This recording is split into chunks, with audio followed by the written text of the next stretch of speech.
Paamalon folonga lo tātua tunu un whai ungon nei foi vai yaso waulia, mai tiu te mga ruenga o whenga iai, mai lava le amatanga o vai yaso. Ai usi mai el whafonga i se whaopuponga o tātua tala fau mai Sāmoa.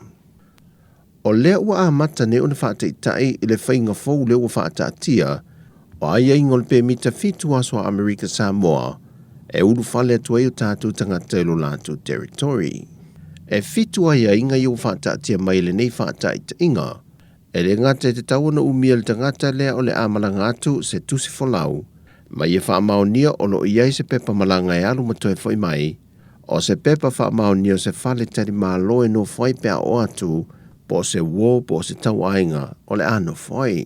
Ia uia vaenga umol tu la fono, ai le o ni awala whaala tua, tutongi le se fulu tala Amerika, ia tolu aso whainga luenga apalai mo moaile pe mita, au le i o atu le aso e uru whale atua i Amerika Sāmoa, ma e na o le whase lau leo whai o tangata, e ma whai o na apalai lalo le pe mita fitu aso lea, e to tonu o le masina. O aia inga whateita ia mo le pe mita fitu aso uru whale atua i tangata i le territory, watu ina mai e le loia sile o Amerika Sāmoa, whatase i masitaro sanga, e te tau fo i o nei eise sao Sāmoa, e tu whawhea ngai pe tali atuai, e le ngai o inga ua tali mai e fo i Amerika Sāmoa, e le talo sanga lo tātou malo. O le pe mita fitu aso lea, e le mawhai o na whaonga ina i lantou o lo whewa i wa whaangota. E leo whaero mai po lale umi e whaata i tai ele nei pe mita, ma o leo ngai o i Amerika Sāmoa i lalo tu unga matana noanga, na whaia e le whontanga le ato Sāmoa lo na whaa, na tali malo ai lo tātou atu Na mātango whilta penanga Sāmoa i lalo po kalamen whata atia mtanga ruengo whātu angam whainga whaiva. E whai e fwoi le sao Sāmoa mo le aso whaapito tau mawha le lorangi, ma whata wai fwoi ma mea ola.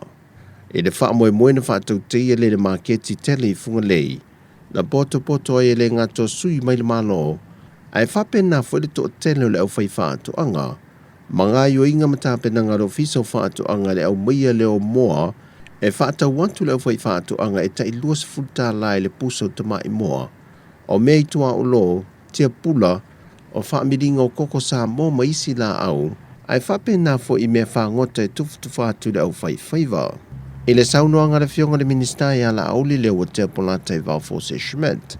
Al whamana tuina le so le aso tau mafa o le lalolangi, duafiru futolu, ma le whae longa ina o le whaa tau ina, o aso mo mea whawhanga.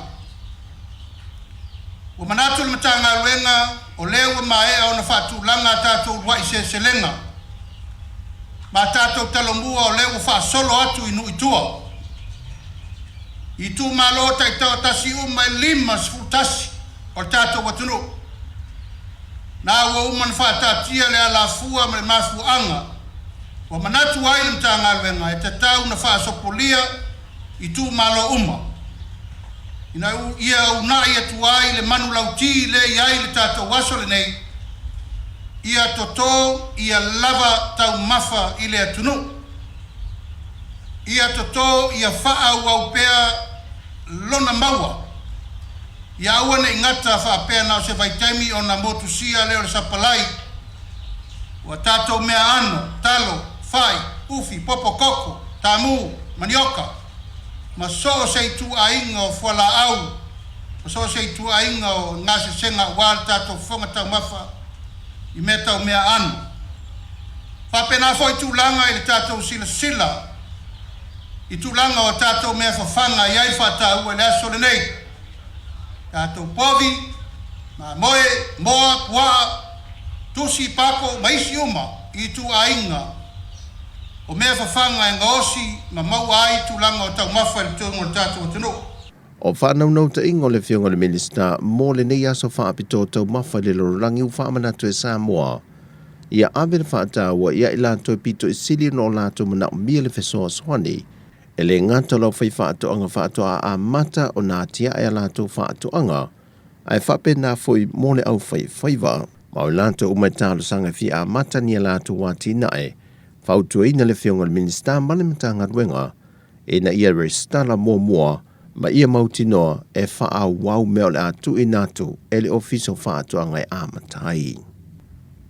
Wa wha maunia mai al komisina o tanga renga o leo, wa o atu i le ofisa se tamao se tasi o lii, na maa le ata video le walo wha sala lau i lungo le Facebook, le na ia tu ina le talavou le na afia mapalasi lungo le mutia, ma muli anei maniso i lantou o na ia, ma wha atino ni wha o ngā lima mātanga i le talavou.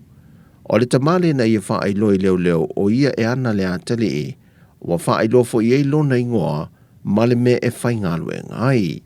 Na tutulu le tamale ma ia wha ailo lunga le whale televisi le TV tasi, ma ia wha atu ese i mātua ma le a inga o le na afia, ona o le ngāio i ngalo na atale. Wa le tasi ni ata wha apea e maa ue lungo le Facebook ma upeng ta wha ilangi, o ni wha o ngā lima ya afia i fo i ma le ava malosi, mai o se tūlanga wā ngā i eisu e ngā leo, e wha o ngā i ata video. O se tasi fo o mata opu wha apea ne o wha o ngā lima, lea ue luma o le wha amasinonga maa walunga lona sue ina. E lei titi le au o nanga ma le fisoasoani, a le whaalapo pitonga le interplast mai au se talia.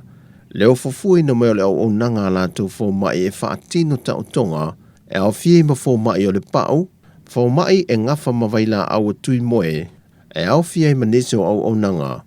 Lea ua ato e le vaiaso nei le fase fultu sanga, o le whainga pa anga vāvā la lata, ma le mtanga ruenga le soifua malolo i nā Sāmoa.